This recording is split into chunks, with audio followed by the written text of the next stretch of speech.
I'm Wasteland Firebird. We're at the weirdest car museum in the world, the Lane Motor Museum in Nashville, Tennessee. I'm Wasteland Firebird. We're in Tennessee, Nashville, United States of America, and we're at the Lane Motor Museum, the weirdest car museum in the world.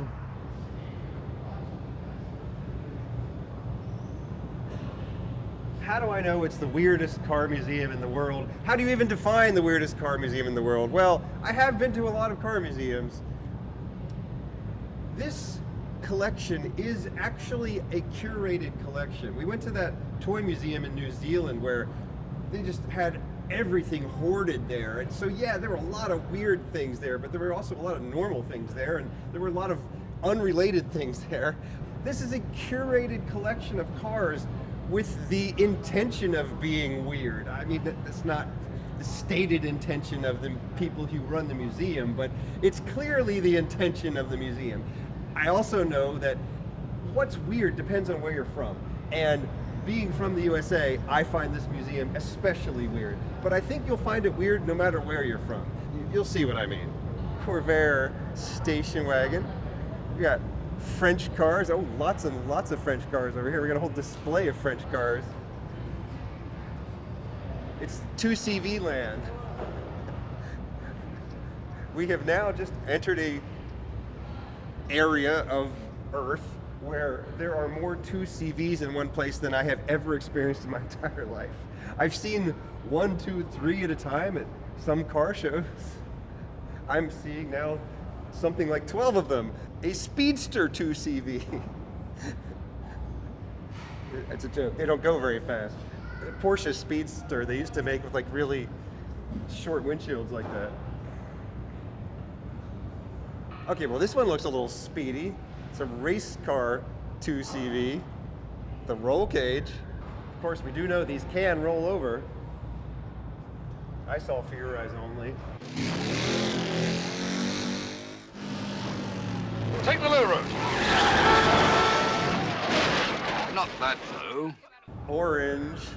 Great color. Wait, there's a skinny one over here. Oh, wait, no. Before we go over there, look at the seats in this one. It's a 1970 model. Of course it is. You can just guess that by looking at the color and the seats. Got a nice long shot of those seats. Sorry, I can't stop looking at the 1971. Oh.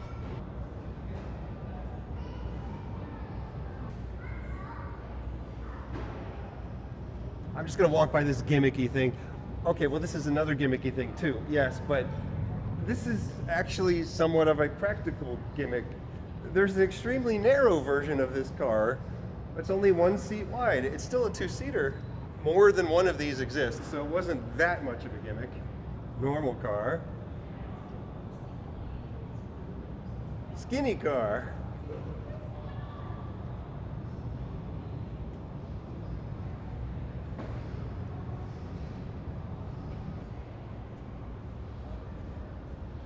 I just thought it was some kind of funky 2CV trying to make sense of this thing. One of the museum guys comes up to me and says, well, look underneath the back.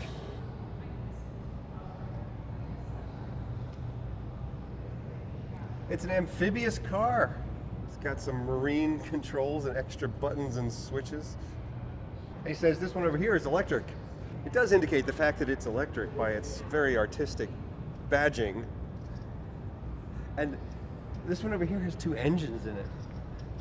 Maybe they should write this bigger, you know? There's a little sign beside every car, but I mean, if you have 2 engines in your car, maybe write that this car has 2 engines.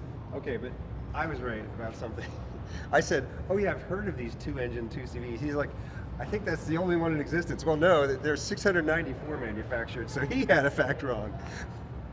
694 of these were made. And so the 4-wheel drive is accomplished with 2 separate engines. 1 engine driving the front wheels, 1 engine driving the back wheels.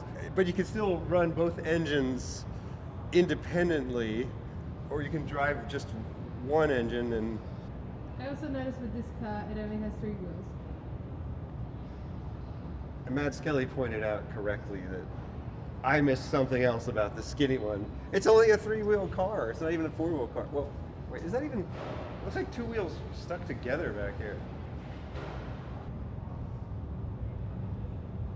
Okay, and this one that I walked by, I said, okay, it's just some kind of cute gimmick. Well, no, it was actually for a purpose. It has red lights in the back. It has a back.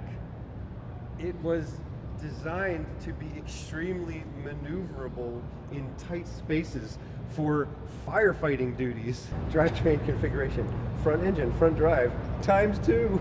Museum guy told me that all of these were unique in some way, but well, this is a beige one, which is not unique in any way. This is for comparison only. This is so you can see what the car normally looks like. These are the weird ones. I think that's first, second, third, fourth. There we go. Where's reverse? Oh, but now you're getting complicated. You're asking difficult questions. Oh yeah, it says reverse is... Oh wait, no. Everything I just said is wrong.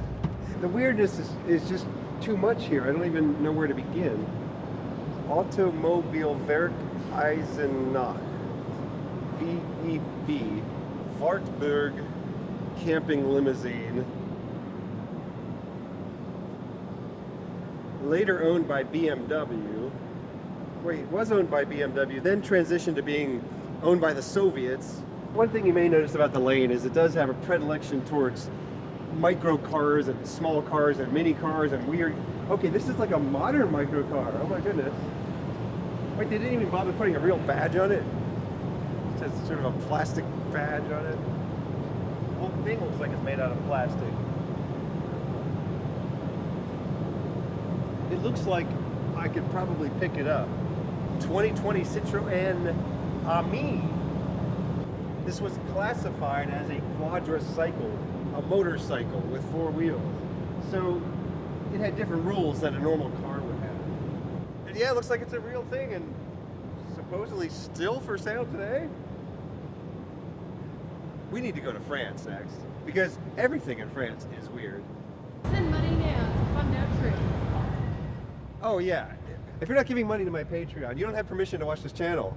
Just go look, link in the description. There's ways to give me money so that I can go to France and I can do a better show for you people. I don't know what this thing is. Like I told you, all kinds of weird cars you never see. Some more German weirdness, 3-wheeled weirdness. It's a Frisky Prince. Never heard of Frisky before. I've been to this museum many times, and I still see things in here that I either have never seen before or don't remember seeing because they just don't fit in with the normal paradigms that exist in my brain, so I have no context for understanding what I'm even looking at. These look like toy cars, and look at that thing. Yeah, as I was saying, they really like their micro cars here. A Bambi. Get him up. Okay, maybe this isn't so weird in Australia. Here, it's very weird. Get him up.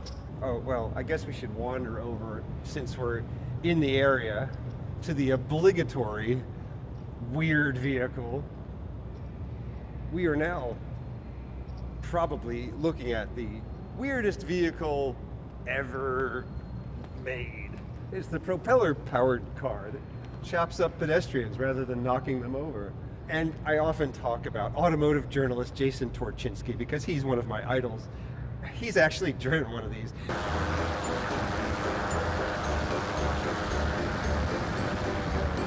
He's probably driven half the cars in this place. I'll admit, I kind of really like driving this thing, even though it is so crude, but I guess actually that's why I like driving it. He visits this place regularly because he likes weird cars like I do.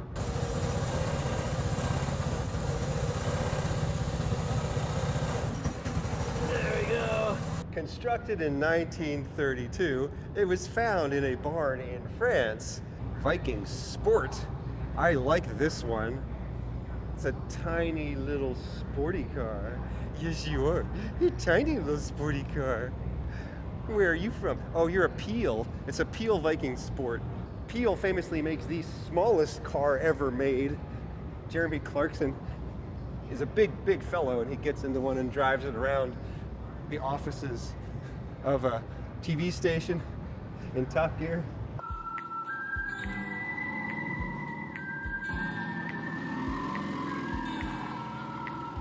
This is a pretty futuristic looking thing. It's a gyroscopically balanced car. I'm not going to try to explain gyroscopes to you because you wouldn't understand. And you know how I know that? Because I don't understand them either. Electric drivetrain would go a long way to making a successful gyroscopically stabilized vehicle. Blah, blah, blah, gyroscope and the physics and the. This is a replica of Buckminster Fuller designed thing.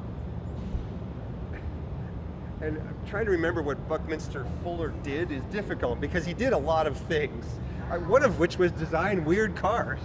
And also those domes. You know, those domes that were all big in the 70s. Oh yeah, and there's some sort of a molecule that's named after him. Buckminster Fullerene. That is a true Renaissance man. I designed a molecule, a car, and a house. Oh, look at this. The Wiedner Condor is very nice. Fiberglass and steel chassis. The Wiedner Condor is only one of two. That's why you don't recognize it. Fiat Multipla. I only know about these because of Top Gear, and Top Gear talking about how this may be the ugliest car ever designed. It's got to be beautiful to somebody. A car that looks completely bonkers. Lovely. I would have to go with agree. This was somebody actually trying with their brain to make something that was useful and good looking, and they only accomplished the useful part. Look, it comes in a menu. So the third person in the front of the car can handle the shifting. The driver handles the steering wheel. And the passenger over there just covers their face and hopes nobody recognizes them. This gives new meaning to the word gauge cluster.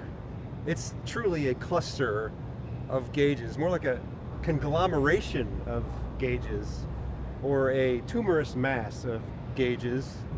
Oh, look at this beauty here, though. OTAS 820 Grand Prix, Fiat-based sports car, fiberglass-bodied Fiat 850. Renault Aventine 2003. It's a stick shift. French cars are weird for the same reason that French films are weird.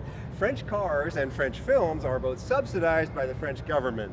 And when you get subsidies from a government, that's different from getting demand from consumers of your artistic creation.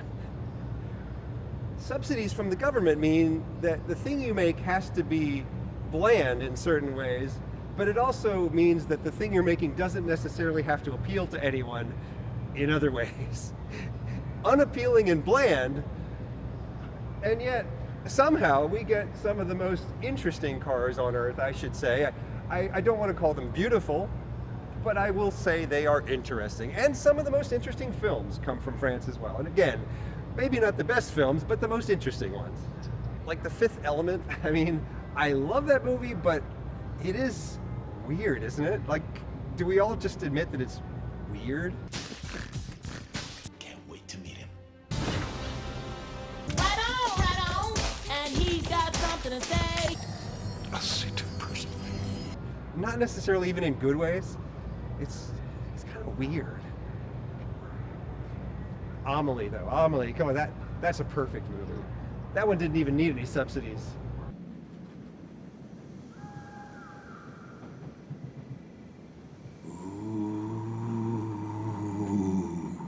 Renee Bonnet, or Renee Bonnet, I don't speak French.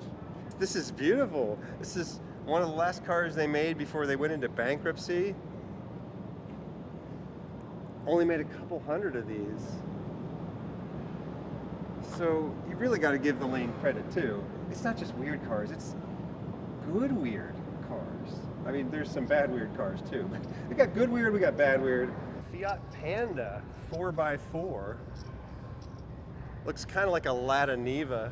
Oh, and a Lada Niva, yes. I love these things. This is a communist car. Same kind of concept. You got a cute hatchback jack it up a little bit, give it four-wheel drive. Kind of like a Suzuki Jimny, except the Suzuki Jimny's even higher off the ground. This is halfway in between an off-roader and a car. It's like a lowrider Citroen sitting on the ground. It's their weird hydraulic suspension. Of course, it was made in France. So I guess, to be fair, there's probably a weirder car museum in France. This looks like a micro sports car. Oh yeah, I like this. Italian. This is Italian SLC ATR group. Carbon fiber body. Oh, this is also not technically a car in some places in Europe. It's technically a motorcycle or an off-roader. That speaks to my point, though, that regulations, government regulations, end up determining what cars look like. You make a car to conform to some set of regulations. In the US and Australia, we pretty much just think, well, we make cars and they look like cars. But you can have other regulations. What is a motorcycle? Can a motorcycle have three wheels? If it's a really small car, can it still be called a motorcycle? And if the answers to those questions are yes or no, that will determine what the vehicles in your country look like. And it will determine the variety of vehicles that come into your country. If we had fewer regulations in the US, we'd have a bigger variety of cars. We have another propeller-powered car. It's the only museum in the world that has two cars powered by propellers. 1929 Wind Wagon. Oh, so what happened here was somebody wrote a book where they imagined something as stupid as this, and someone even stupider read that book and said, I'm going to actually build that thing for real. I really shouldn't call this person stupid. I mean, this is cooler than anything I've ever built. Not a mini moke. Looks like a mini moke. Schmitty A2. Oh, it's a shortened mini moke. Excuse me. It's a shortened mini moke. It is kind of a mini moke. Oh, it's a Zundap Janus, of course. You see these at every car show. Zundap Janus, Zundap Janus, Zundap Janus. Ooh, I like this one. It's so cute and little. Entreposto Comercial, Portugal. It's a Portuguese car. I bet you've never seen a Portuguese car before. Sado 550. Oh, a 1952 Future. Unfortunately, this was not, in fact, the Future.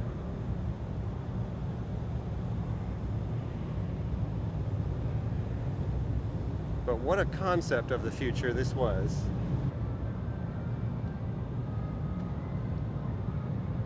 You're messing around on your phone again, Matt Skelly. I was trying to talk. It's a good thing I don't pay you, because if I paid you, I'd have to fire you. This is made out of a Dodge and a Ford put together, and it was limited by its extreme weight. But it was completed on a deadline to be written about in a newspaper article. Oh, this is a beauty right here. Oh no, I've seen these before. I can't read this. Okay, I think I can read it now because I have experience with these. I can't read the badge.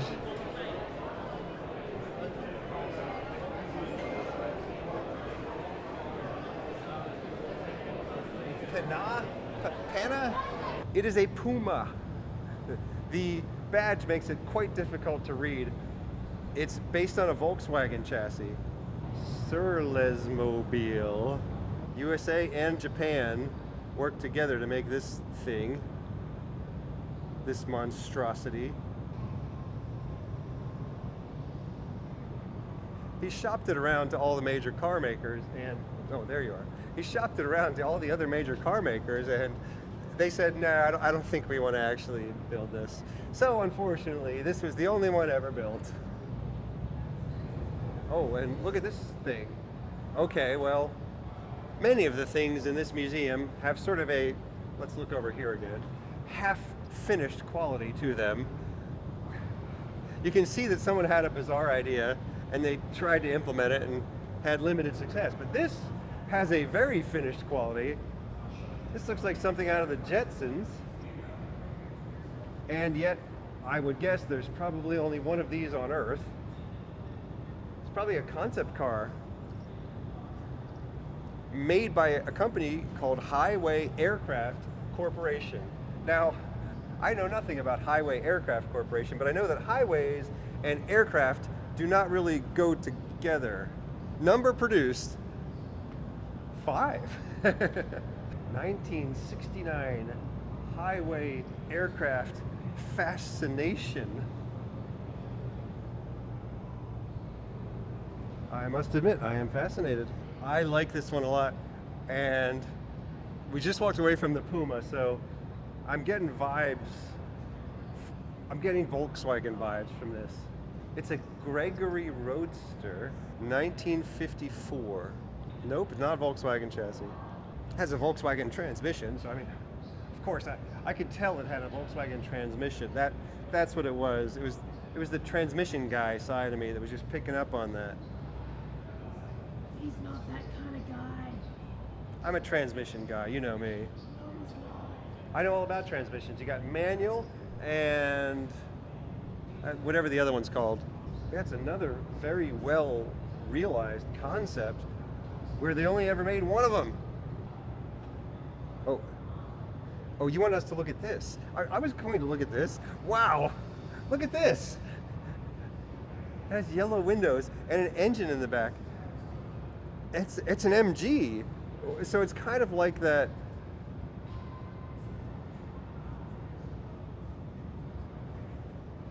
I'm trying to remember what that car is called. A Renault Turbo 2. They moved the engine into the back. It's like this, but not like this. Europe took a lot of two-door hatchbacks, and they were very slow and boring in Europe, and yet it turned them into incredible rally cars. And occasionally, you could buy something kind of like it for the street. Sometimes there were homologation rules, and you could get like a rally car for the street.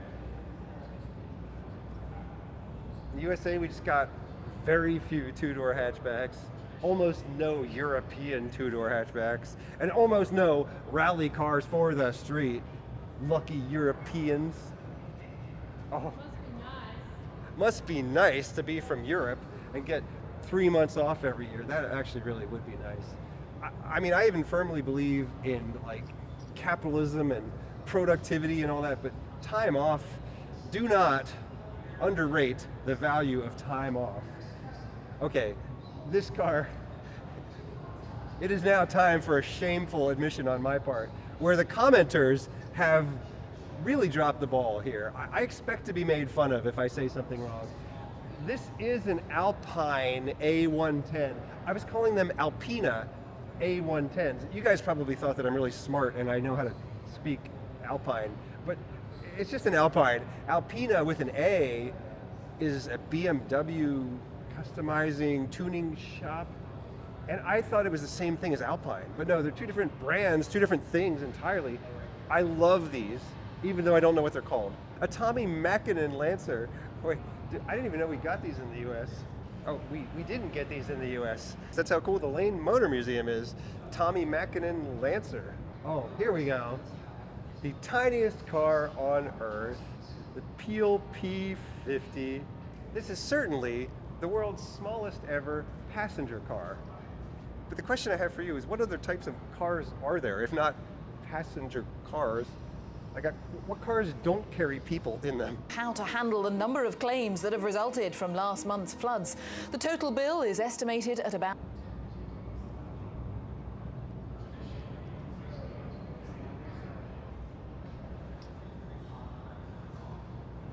I drive this car to compensate for my extremely large Honda Beat, a sporty K car.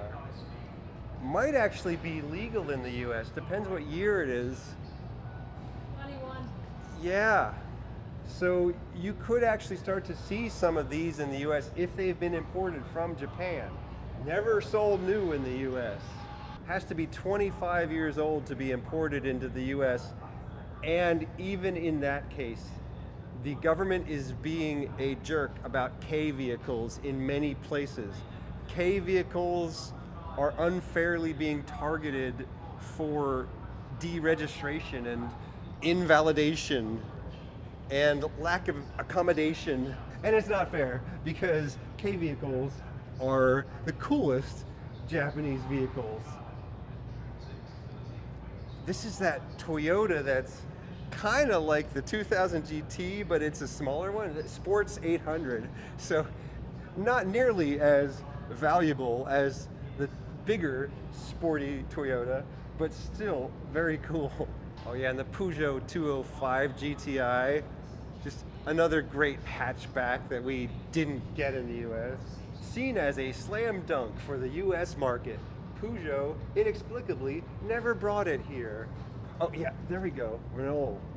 This Turbo 2 thing. This is what I was thinking of when I was thinking of those cars that they took the engine out of the front, they stuck it in the back, and you got this rally car for the street. Renault 5 Turbo 2. This is the one I was thinking of. See, that's how cool this museum is.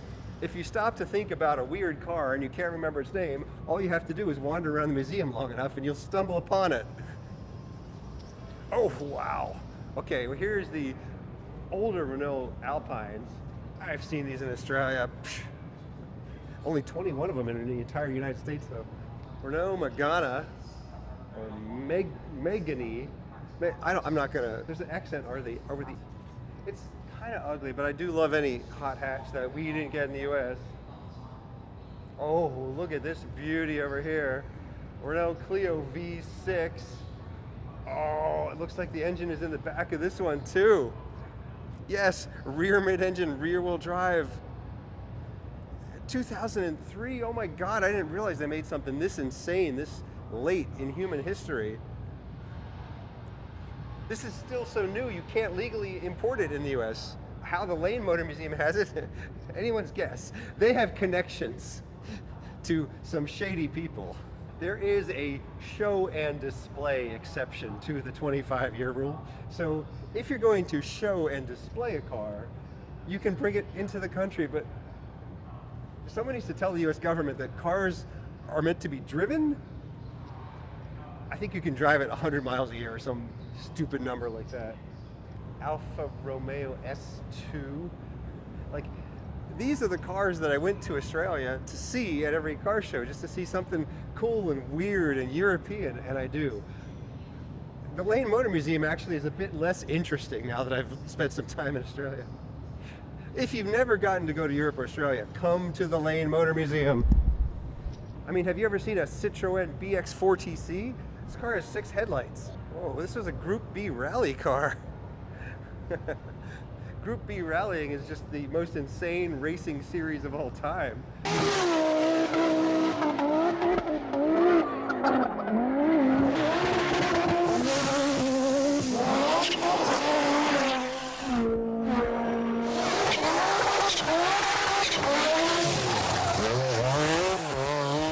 Oh, they have the Lane's motto over here on a bumper sticker.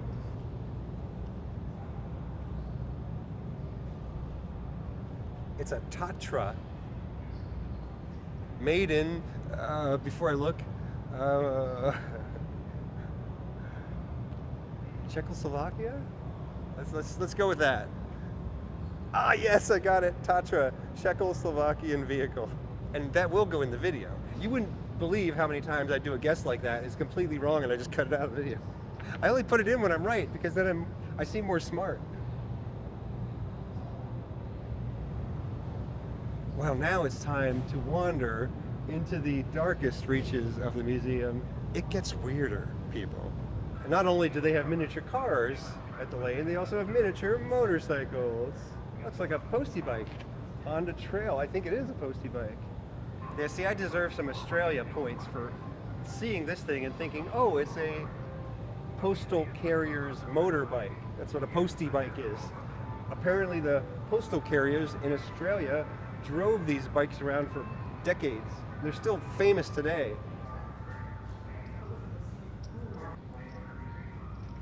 We're gonna look at the motorcycles, you know, but like, if you know anything about motorcycles, you still don't know anything about these motorcycles. Look at this motorcycle. Look at this motorcycle. Look at this motorcycle. Oh, but there's a sign that says unique up here. Unique, as though everything else in this museum was not unique enough. This is very unique. I wonder what's out here. Oh, why yes. Why yes, this is very unique.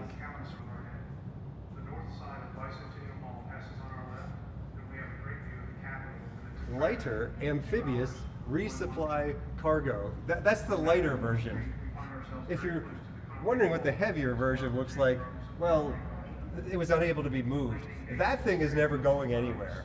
I mean, when this museum is bankrupt and the apocalypse has come and gone and the sun is about to swallow the earth, that will be sitting right there. And it will probably be one of the last things to be vaporized due to its extreme weight and density. So there's actually a whole video on YouTube about how they transported this thing. The Lark LX began its journey to Lane Motor Museum from a location near Fort Lauderdale, Florida. We closely pass a light pole on the left, and a spotter holds up his thumb and index finger, indicating we had 2 inches to spare. The girders of the eastbound bridge touch the Lark's safety railing on the right side. We head to the back loading docks, where it is necessary to make a 10-point turn. Lane Motor Museum finds ways to demonstrate it once a year to our guests. It's ridiculous. I can't believe that they actually have this here. Also, in case you haven't figured it out, every time I talk about a video, its link is in the description of my video. Now I know most people just click like, oh, I like this thumbnail, I like this thumbnail, I like this thumbnail. If you go to the description of videos, you can often find relevant, interesting, important links, like links to my Patreon. If you walk around back of the museum, you can actually get a close-up look at the Lark. Most or all of the cars here actually can be driven. It's a point of pride of this museum that they keep most or all of the cars in operable condition. And to prove that, they occasionally do an event where people who contribute money to the museum can drive the cars. That sounds like a lot of fun. Okay, well now you can get a sense of the scale of this thing. I am quite a substantially sized human being, you know. I'm about 7 feet tall, and even I am dwarfed by these massive tires, these old massive tires with many cracks in them, which could explode at any moment. Ooh, a new delivery is coming to the lane. I wonder what's in here. Brand new museum deliveries. More weirdness for the lane. Kawasaki KZ1000. The motorbikes from Mad Max.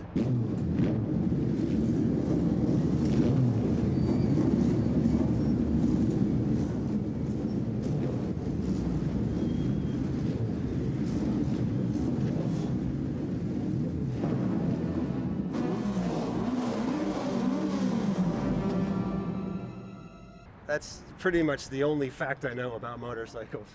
The weirdness is not over yet. You can always also check out this garage, which I don't know how things get in here or get removed from here, but there's things in it. And there's the basement as well, which you can only check out on the weekends. The basement is just everything else that was too weird for the lane. Mini, micro, tiny little things.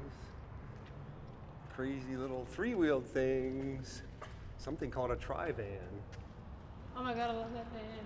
Oh, it's called a tri-van because it has 3 wheels. You would think that the one place you would want wheels, like extra wheels for a van, would be the back because you're carrying a lot of things. But no, that van has 1 wheel in back. I do like that this engine is kept in an animal cage with air holes. It's a wild animal. Arrgh. It's a Tatra truck with great 80s colors and stripes. Ah yes, here we have a vehicle powered by a propeller, but which does not even have wheels. It has skis. And there is a video of this online too. They actually got it going.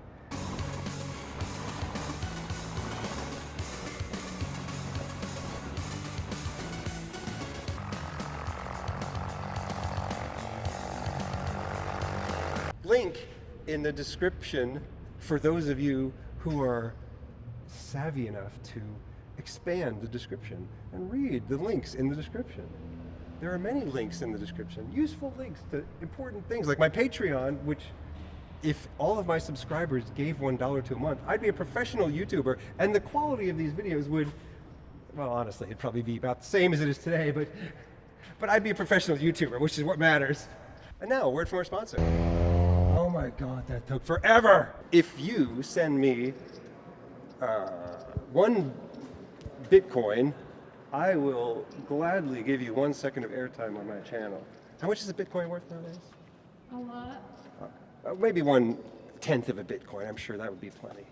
Or just send me 1 unit of whatever currency you have in your local place that you live. Like 1 yen, 1 Bitcoin, whatever. It's all the same to me. I'll give you 1 second of airtime on my channel. This has been the Lane Motor Museum. I'm Wasteland Firebird. Thank you for inviting me into your home or onto your portable device. Have a good night.